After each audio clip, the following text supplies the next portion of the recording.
This is a production of PBS Charlotte. Just ahead on Carolina Impact. There's fresh produce on the menu in your kids' school cafeteria. I'm Jeff Sonnier in Rowan County. We'll show you how local farms are helping keep school lunches local too. Plus, getting a second chance, we'll explore how a Hickory nonprofit helps former inmates find jobs. And we take you to an art studio where you can paint a masterpiece regardless of your experience. Carolina Impact starts right now.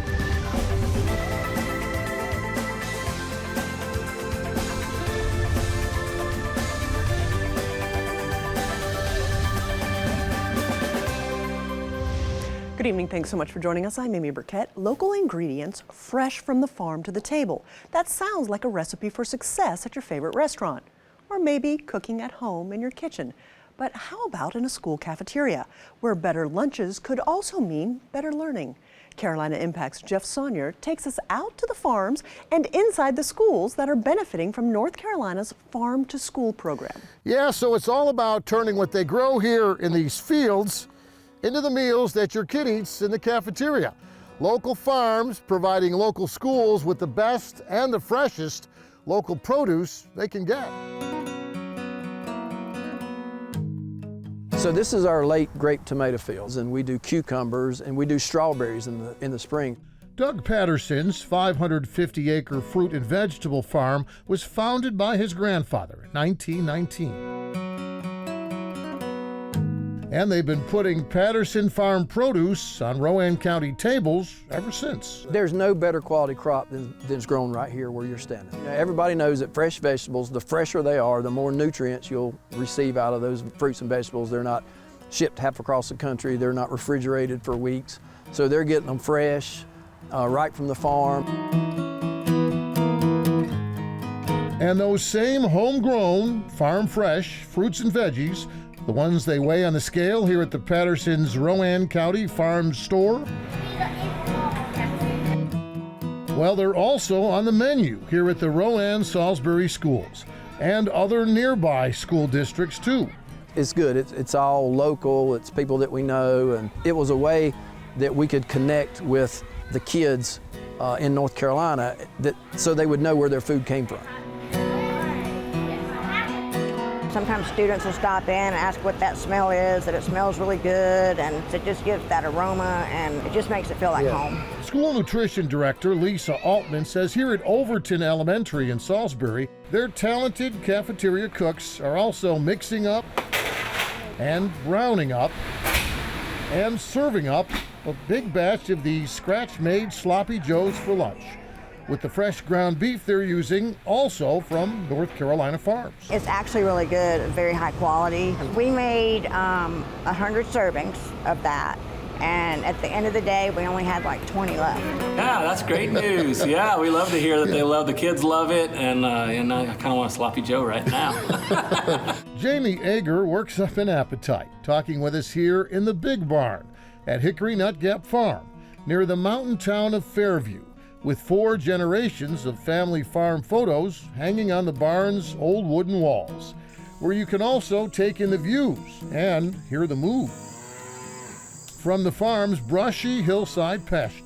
We raise grass-fed beef, we raise pasture-raised hogs, we do some pasture-raised chickens and turkeys as well, and we sell all of our products locally. Including this ground beef from Ager's Farm and several other family farms, all part of North Carolina's Farm to School program. We were just really lucky to be able to work with the school system and be able to, sell some meat. They do a lot of business, and then we have 3 boys that go to public schools, and it's nice to be able to know that some of the meat that they eat is coming from the farm. We need to connect the dots between farms and food, and the school system's a great place to kind of build some education.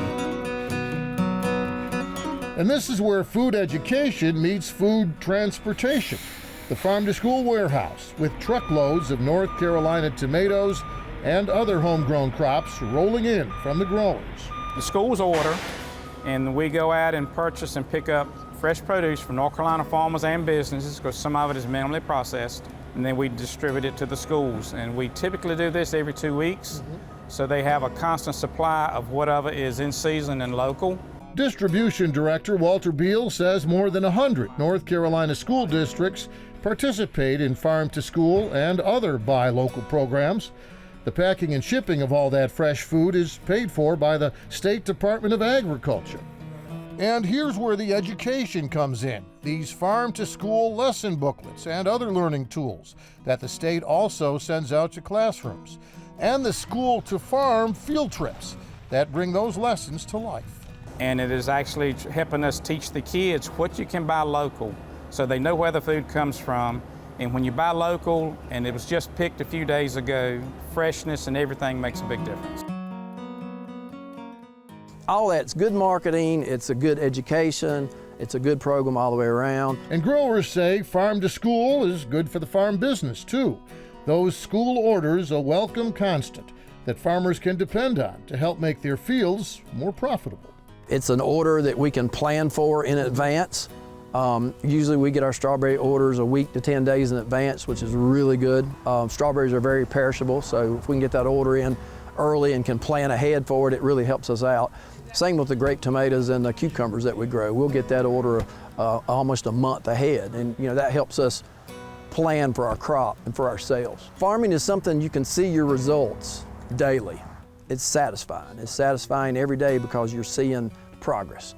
Not just higher yields in the farm fields, but also more smiles in the aisles of a local school cafeteria, where eating healthier also means learning better, and where today's test might just be a taste test of something new and fresh and homegrown. And it's just neat to see the kids at the table, talking about some of the food. Because I truly believe if it's kid tested, they're going to eat it. It's about the child. Yeah. So we want to make sure that we're giving them the best quality we can. By the way, every child here in the Rowan Salisbury schools, as well as lots of other school districts, well, they all qualify for no-cost breakfast, lunch, and after-school meals, either in the cafeteria or the classroom. With North Carolina fresh from the farm sloppy joes and tomatoes from Rowan County, making those meals better. Amy? Thank you so much, Jeff. Here in Charlotte, CMS also received a grant from the State Department of Agriculture for $541,000 to purchase minimally processed food from local small farmers in North Carolina. You can find out more about North Carolina's Farm to School program on our website at pbscharlotte.org. Well, we all make mistakes, right? But for some of those decisions, they'll put people behind bars. When those people are released, they're looking to start over, find a fresh part of life. But society isn't always willing to help, especially when it comes to employment. Carolina Impact's Dara Khalid and videographer John Branscombe show us how a Hickory nonprofit helps former inmates land on their feet. It's another day full of assignments for Darlene Sanders as she walks into her office at Exodus Homes. First, I am the lead site manager over the residents. I am the women's site manager. I'm the front desk manager. I'm the finance assistant. I'm the education coordinator, and I'm the housing inspector. These are titles that she cherishes because she remembers when her addiction to crack cocaine cost her everything. It was a time in my life my daughter didn't allow me nowhere near her house because of what my addiction was doing to me. Sanders says her life spiraled out of control so much that she found herself behind bars for 13 months for probation violations. Immediately after she was released in 2015, she came to Exodus Homes. I wouldn't change nothing. And you see tears running because that's the joy. It is joyful tears. Nothing sad about it. Even though Sanders is now employed, she still remembers the obstacles that stand in the way for many with a criminal record. According to national research, nearly 75% of people who are incarcerated are still jobless a year after being released. When you're filling out that application, you don't know you have any felonies, you're a criminal, you haven't been arrested. Of course we have. And they look down on that, And the next thing they'll say to you, okay, we'll give you a call. You ever get that call? No. This harsh reality is what makes Sanders grateful for Exodus Homes. Thousands of other program graduates have landed jobs too, some with the organization and others outside of it. it isn't a process that happens overnight. We put them in our social enterprise program, Exodus Works, and we have a chance to look at them, their work ethic. There's somebody supervising them. This period takes between 90 days to 6 months. People complete tasks like painting, landscaping, and moving furniture, all in exchange for fully furnished housing, free laundry, and direct access to employers who are hiring. We have about 5 or 6 companies that work with us. They know they're hiring formerly incarcerated people. They're formerly incarcerated friendly. They give these guys and girls a chance. Reverend Reggie Longcrier founded Exodus Homes in 1998. He spent time behind bars as a young man for a total of 15 years for various crimes, including armed robbery. Finally came to the crossroads of my life. My whole life went before me like in a panoramic vision. The people I'd heard, the wrong I'd done, the prisons and jails I had served time in, the drugs I'd used. Longcrier still remembers the day he vowed to turn his life around, but many employers who saw his record didn't give him a chance. So he created an organization that would help former inmates find jobs. A job is more helpful and more contributing to a person's rehabilitation than most anything else, because it gives them a sense of belonging. It gives them a sense of involvement. It raises their self-esteem, knowing that, hey, I can make a contribution. And contributions are exactly what people are making. Just ask 81-year-old Bill Ireland, who works at New Life Thrift Store, which is part of the nonprofit. They got me here. Same day I got out of prison, I came here. I've been volunteering for a little over 2 years, and they did a lot for me. He was released in 2021 after serving 20 years for second-degree murder. He says his job has given him a family and a sense of purpose. They give me a place to stay, give me a job, and everything, and I really like it here. Those who've been through the program aren't the only ones being impacted by it. They have families. A lot of them have parents, a lot of them have children, and it's more than just these souls. It's the people who love them and the good that they can do in the future once they are back in society, once they have a chance to be full citizens again. Attorney Lyndon Helton with Helton, Cody & Associates has been hiring workers for over a decade to do various tasks for him, like moving items, painting, and shoveling snow. But there's a personal reason why he connects so deeply with the workers. These men remind me of my uncles, who again had very limited periods of incarceration, usually related to DWIs and public drunkenness, that sort of thing. But it was still sort of the same thing. Most of these folks have had addiction issues. I don't know all their histories. I don't ask their histories when they come to work for me. It's never too late for anyone. There's always hope. You can learn a new way to live. You can overcome addiction and incarceration. For the staff at Exodus Homes, that will always be their message as they help give people a second chance. For Carolina Impact, I'm Dara Khalid. Thank you so much, Dara. The staff at Exodus Homes also tells us their organization has reduced crime in Hickory neighborhoods where their homes are located. Well, I don't know about you, but I'm not very artistic. Our next story is for all of us wannabe Picassos. A Charlotte business can help us bring out the inner Jackson Pollock.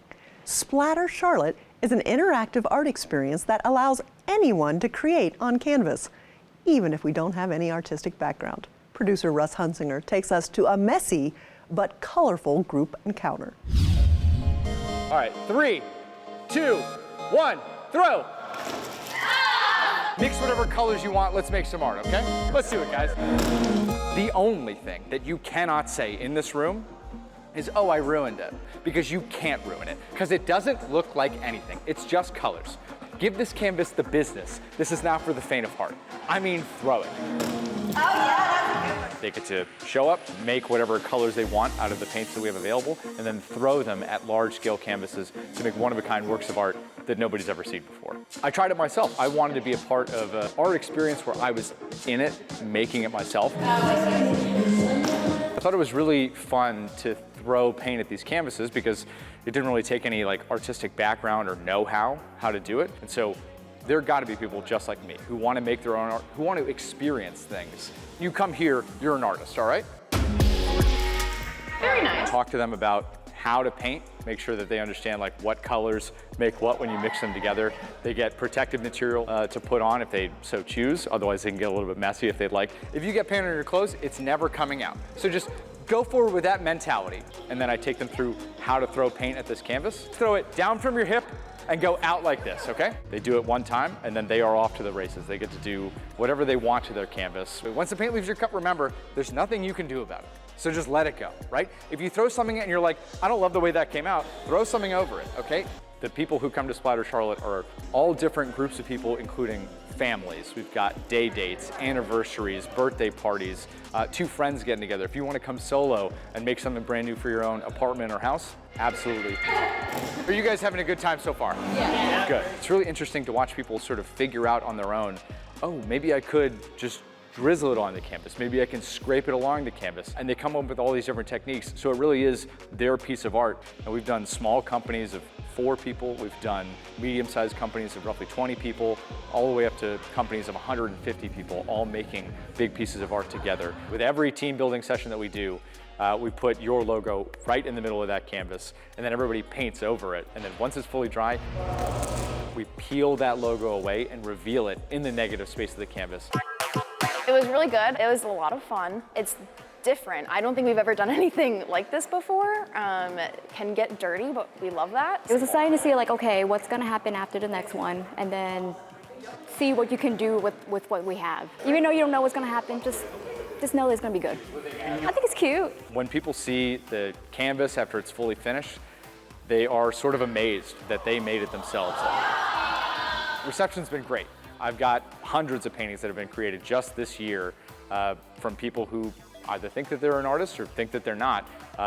They come here and they make something brand new with a loved one. Also with companies that come here. They always end up having a great time.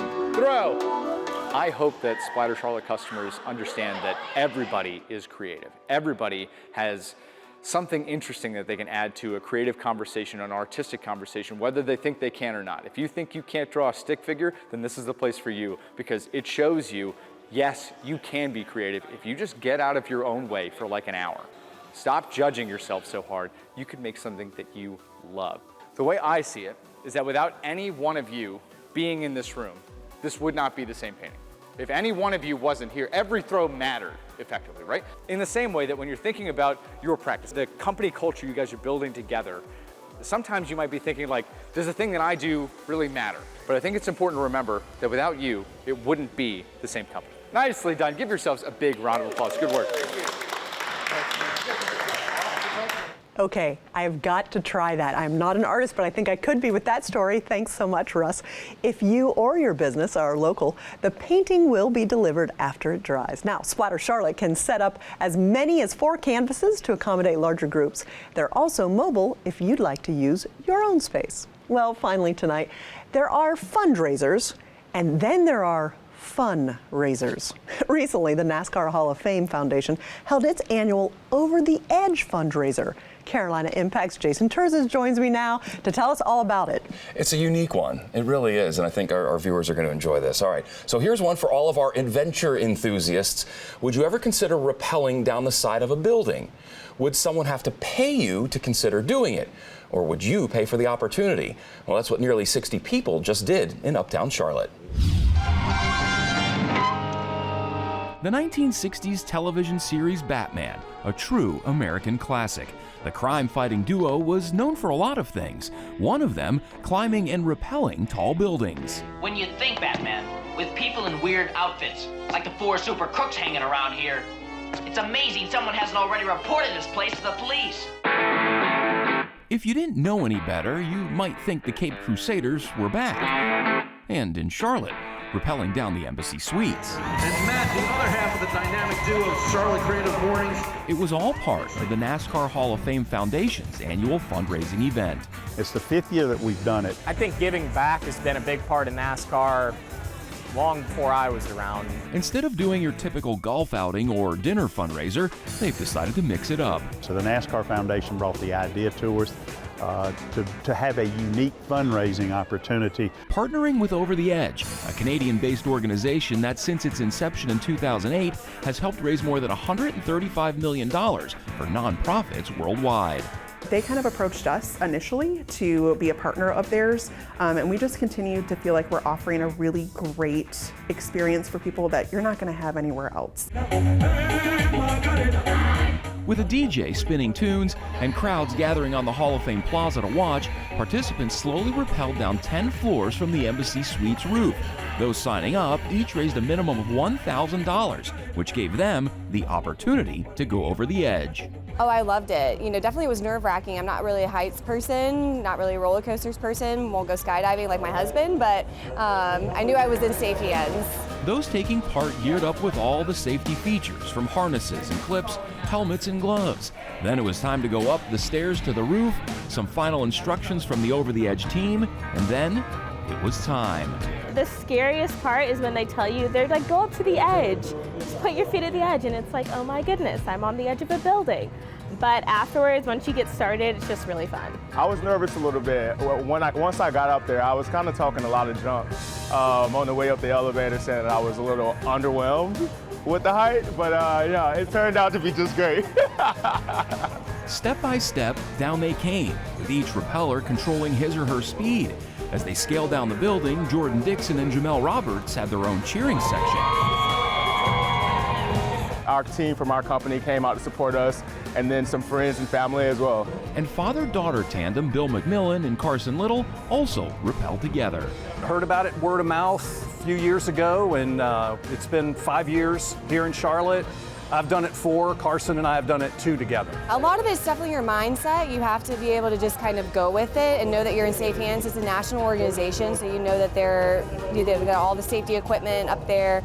You've got about 5 people checking you from each station point, so you definitely feel like you're in good hands. It's really so easy to do, and I would encourage anybody to do it. This year's event had 57 rappellers who raised a combined total of more than $122,000. Those funds then allow kids to attend field trips at the Hall of Fame at a significantly reduced rate. So the foundation raises funds to support our scholarship program. That scholarship program offers children who are in Title I schools or who have a greater than 50% on free and reduced lunch the opportunity to come to Hall of Fame for 25% of the actual cost. So the foundation's covering 75% of that field trip, making it just $4.50. And in just a few years, the number of kids taking advantage of the program has skyrocketed. We've got an education program that last year did somewhere around 14,000 kids, which is very strong coming out of COVID. We have done as many as 17,000 kids, and our foundation subsidized over 4,000 students with over $47,000 just in the last fiscal year alone. While the kids enjoy a fun field trip and look at the vintage race cars when they come to the hall, what they're really getting is an education in STEM: science, technology, engineering, and math. If you really think about it, NASCAR and the NASCAR Hall of Fame is a STEM laboratory. Everything about NASCAR is about science, technology, engineering, and math. These cars are purpose-built cars. There's a lot of technology that goes into it. We also have a lot of interactives, simulators, pit crew challenge, things like that, so they can have fun while they're learning. And that's something that teachers want to be able to do. And the fact that our programs are all tied to the North Carolina and the state standards of education, so it's very helpful to the teachers as well as it is the students. Hearing about all that the NASCAR Hall of Fame does, I wouldn't have thought that. I would have just thought racing. But they have a lot of cool programs and a lot of cool science programs that go into like cars and how much advances they have, and all of that kind of rolls into STEM. So I think it's a really cool and unique way to get kids to know about STEM. When you use STEM-based education, they don't even know they're really learning because it's just fun. And knowing they're helping children learn while having some fun themselves makes it all the better. Being able to come down this building here and at the same time support kids and serve my community. I thought that was a really unique way to unite both of those things, living and serving at the same time. So it really kind of catapulted me to get out here. My mom's a teacher, and so I've seen her throughout the years try to educate and put all her resources towards the next generation, and so I thought this was a great way to kind of contribute to that. So we love being a part of that and giving back to the community. Jason's with me now. Now that is truly a unique fundraiser. I've never seen anything like it before. But where does the money go that they raise? The money, it's interesting how they do this. Well, in each of the years that they've done this, the Halls Foundation has raised anywhere between $125,000 and $150,000. So far this year, they've added up about $122,000. So once expenses are paid, everything that's left goes back to the foundation's education program. Also, I asked all those repellers that were out there that I talked with if they could do it again, would they do it again? Every single one of them said absolutely. Some of them were like, hey, if I could raise the money right now, I'd go back and do it right now. It seems a little terrifying to me. Not sure, we're always looking for unique fundraising ideas, but I don't think we'll be having our PBS Charlotte donors rappel anytime soon? No, and that's one thing with Over the Edge. Because of what they do and because it's so unique, they only want to do one event per town. So the NASCAR Hall of Fame Foundation, they've partnered with them, so you will not see Over the Edge doing, another fundraiser with any other group in town. That's it. One a year, one per town. I think our donors might be breathing a sigh of relief over that. Yes. Jason, another great story. Thanks so much. Absolutely. Well, if you have an interesting story idea, we would love to learn about it. All you have to do is send us an email at stories@wtvi.org. Well, before we say goodnight, I want to recognize the amazing folks from the Matthews United Methodist Church who came to be in our studio audience today. They asked the best questions, and they're my new best friends. Well, that's all the time we have this evening. Thanks so much for joining us. We always appreciate your time and look forward to seeing you back here again next time on Carolina Impact.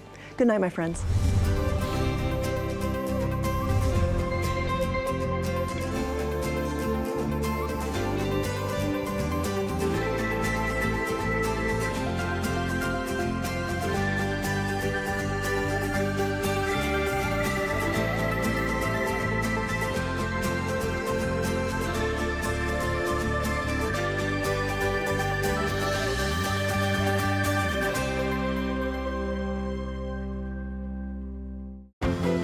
This is a production of PBS Charlotte.